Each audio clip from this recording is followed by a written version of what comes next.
अस्सलाम वालेकुम friends, welcome back to top smarties drama serial Madawa. जैसा कि हमने पहले ही आपसे कहा था कि आरिश वापस आएगा तो नवेरा और आरिश का पैचअप होगा और इनके इनके दरमियान में बढ़ती हुई दोस्ती बाद में मोहब्बत में बदलेगी और इस तरह से ये एक हो जाएंगे। और फिर ड्रामा उसी तरफ ही चल पड़ा है।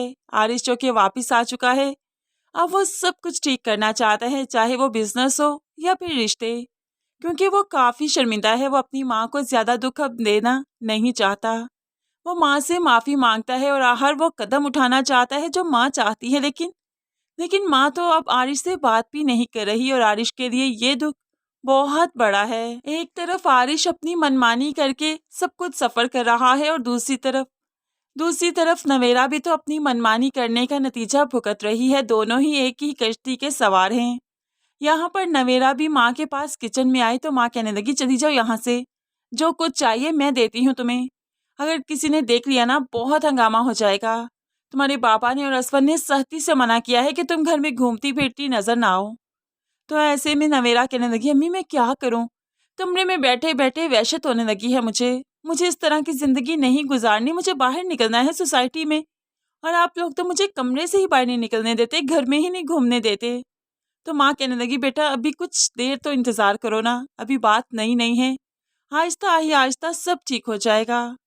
नवेरा को माँ ने यहाँ से चलता किया तो नवेरा जब जाने लगी तो रास्ते में उसने आरिश को देखा, जो कि यहीं पर आया था सबसे माफ़ी मांगने के लिए और सबको बताने कि अब वो उनकी मर्ज़ी के मुताबिक ही जिएगा, जैसे ख़ानदान वाले चाहेंगे आरिश वैसी ज़िंदगी ही गुजारेगा। यहाँ पर आरिश की मुलाकात नवेरा से होती है, जो कि देखकर हैरान, आप आप यहाँ पर अब वापस आ गई, अब तो चली गई थी ना।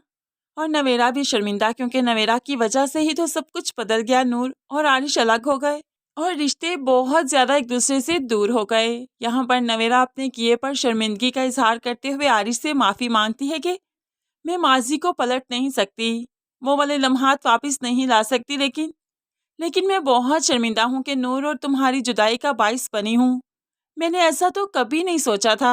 अगर एक पल के लिए भी मुझे मालूम होता तो मैं वो कदम ही ना उठाती। हालांकि नवेरा को मालूम भी होता कि उसके इस कदम के बाद नूर और आरिश अलग हो जाएंगे, फिर भी वो ये कदम उठाती, क्योंकि उस वक्त मोहब्बत ने ऐसी पट्टी इसकी आंखों पर बांधी थी कि इसे कुछ भी दिखाई नहीं दे रहा था। खैर यहाँ पर आरिश आरिश नवेरा से हमदर्दी का इजहार करता है, क्योंकि आरिश भी तो इसी कश्ती का मुसाफिर है जहाँ पर कोई से बात करना नहीं चाहता। अब आहिस्ता ही आहिस्ता आरिश और नवेरा में दोस्ती होती जाएगी और ये दोस्ती फिर मोहब्बत में बदलती जाएगी और फिर यही मोहब्बत इन्हें एक करने का बायस बनेगी और इस तरह से ही खानदान बिल्कुल सेट हो जाएगा, इनकी जिंदगियां सेट हो जाएंगी।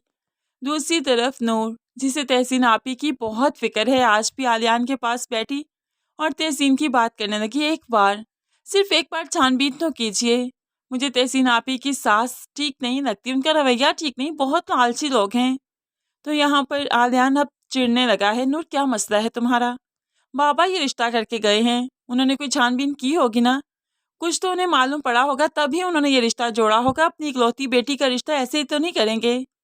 वैसे कमाल की बात है, ये लोग खानदान में शादी करते हैं और खानदान वालों का इन्हें नहीं मालूम, ये तो बड़ी अजीब सी बात दिखाई गई है। यहाँ पर तहसीन, जो कि एहतशाम के मोहब्बत में गुम है, बहुत ही अच्छा हो कि आगे चलकर तहसीन भी घर से भाग जाए और फिर जाकर इशरत बेगम को एहसास हो कि वाकई घर से भागी हुई लड़कियों के गले घोंटकर मारा नहीं जाता, बल्कि जब वो वापस आ जाती हैं, जब वो ठुकराई जाती हैं और उसके बाद उन्हें घर में पनाह ही दी जाती है।